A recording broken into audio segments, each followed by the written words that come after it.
Okay, acceleration. Acceleration का definition में अगर हम देखें तो वो कह रहे हैं change in velocity in a unit time. Change in velocity in a unit time. Definition समझाने के लिए डायग्राम की तरफ आ जाइए। एक गाड़ी जो कि शुरू में रेस्ट में है, रेस्ट का मतलब है खड़ी है, मूवी नहीं कर रही है, तो उसका वेलोसिटी जो है हमारे पास, उसको हम लोग क्या लिखते हैं, 0 मीटर पर सेकेंड। और उसने गाड़ी स्टार्ट की, कुछ टाइम लगा, 2 सेकेंड 4 सेकेंड, टाइम के बाद वो गाड़ी जो है उसकी वेलोसिटी 20 मीटर पर सेकेंड पे जाके पहुंच गई। जाहिर है ड्राइवर ने एक्सीलेटर पे पांव रखा, एक्सीलेटर दबाया तो उसने स्पीड गेन किया। ये जब उसने स्पीड गेन किया तो उसका वेलोसिटी क्या हो गया, चेंज हो गया। शुरू में वो क्या था, 0 मीटर पर सेकेंड, अब वो 20 मीटर पर सेकेंड। ये जो वेलोसिटी का चेंज हो जाना होता है एक टाइम के अंदर, इसको हम लोग बोलते हैं एक्सेलरेशन। जब भी किसी ऑब्जेक्ट की वेलोसिटी चेंज हो जाए तो हम ये कहेंगे कि एक्सेलरेशन प्रोड्यूस हो गई। इस केस में एक्सेलरेशन इसलिए आ गई क्योंकि वेलोसिटी क्या हो गई, चेंज हो गई। अब आप लोगों ने करना क्या है, शुरू में जब वो गाड़ी रेस्ट में थी तो आप उसको VI लिख दें, VI लिख दें, VI मींस इनिशियल वेलोसिटी, और यहां पर आप उसको क्या करेंगे, फाइनल वेलोसिटी कर देंगे 20 मीटर पर सेकेंड। इसी तरह इधर मैंने एक डायग्राम भी लिखा हुआ है, एक और डायग्राम है। इस डायग्राम में आप देखिए शुरू में गाड़ी जो ऑलरेडी जा रही है और उसकी वेलोसिटी जो है वो 10 मीटर पर सेकेंड है।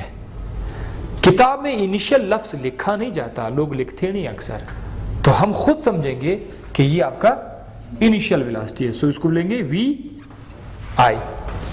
फिर कुछ टाइम लगा, टाइम के बाद उसकी वेलोसिटी जो है वो कम हो गई, 5 मीटर पर सेकेंड के आ गई, तो इस वेलोसिटी को क्या लिखेंगे, फाइनल वेलोसिटी। इस डायग्राम और उस डायग्राम में क्या फर्क है, और इसके अलावा वो स्पीड अप हो रही थी लेकिन यहां पर वो उसने ब्रेक पे जो है पांव रखा, गाड़ी स्लो हो गई। तो जब ब्रेक पे पांव रखेंगे तो गाड़ी स्लो हो जाएगी। इस केस में भी वेलोसिटी चेंज हो गई, तो यहां पर भी क्या पैदा हुआ, एक्सेलरेशन पैदा हुआ। एक्सेलरेशन के लिए जरूरी नहीं है कि कोई गाड़ी जो है वो एक्सेलेटर दबाए और तेजी स्पीड गेन करे तो बोलते हैं एक्सेलरेशन प्रोड्यूस हुआ, नहीं। गाड़ी स्लो हो जाए तभी एक्सेलरेशन प्रोड्यूस हो जाएगी, गाड़ी स्पीड अप करे तभी भी एक्सेलरेशन प्रोड्यूस हो जाएगी। बस एक शर्त लाजमी है कि उसकी वेलोसिटी चेंज हो जाए। तो वेलोसिटी चेंज करने के 2 स्टाइल रहते हैं। एक उसका मैग्नीट्यूड चेंज हो, नंबर एक नंबर से दूसरे नंबर पे जाए, 0 से 10, 10 से 15, 15 से 2, हाँ नंबर चेंज हो जाए। दूसरा जो मैंने बोर्ड पे नहीं लिखा हुआ है वो है जब किसी बॉडी का डायरेक्शन चेंज हो जाए।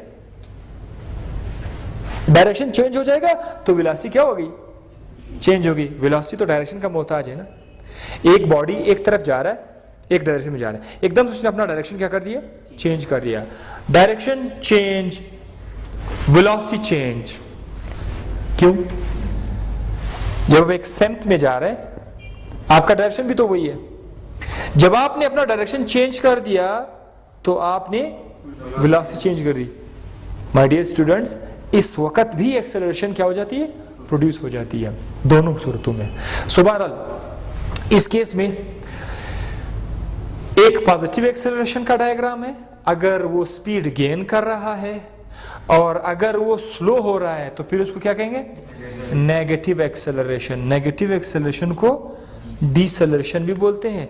जब हम न्यूमेरिकल करेंगे तो न्यूमेरिकल में a is equal to minus में आएगा, आंसर किस में आएगा, माइनस में आया, नेगेटिव एक्सेलरेशन। और अगर एक्सेलरेशन जो है वो पॉजिटिव नंबर आ जाए तो वो पॉजिटिव एक्सेलरेशन को शो करेगा। एक और चीज, एक्सेलरेशन का जो फार्मूला है, अब आप लोग यहां पर आ जाइए, change in velocity upon time. So change in velocity को क्या लिखेंगे, final velocity minus initial velocity, ये आप लोग इसमें बहुत एहतियात करें, इनिशियल माइनस फाइनल ना लिखा करे, final minus initial velocity divided by time. अच्छा, तो VF माइनस VI को हम लोग डेल्टा V भी लिख सकते हैं, समझ आएगी? डेल्टा V मतलब चेंज इन वेलोसिटी, यहाँ पर डेल्टा V का मतलब change velocity, so change velocity upon time आप लोग उसको इस तरह भी लिख सकते हैं।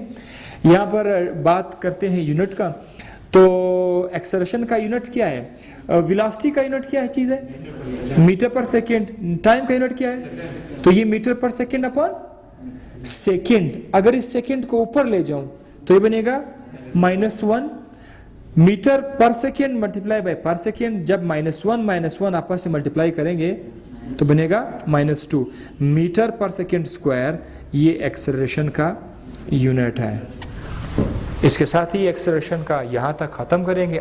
नेक्स्ट लेक्चर एक्सेलरेशन का पार्ट 2 में आपको कराएंगे।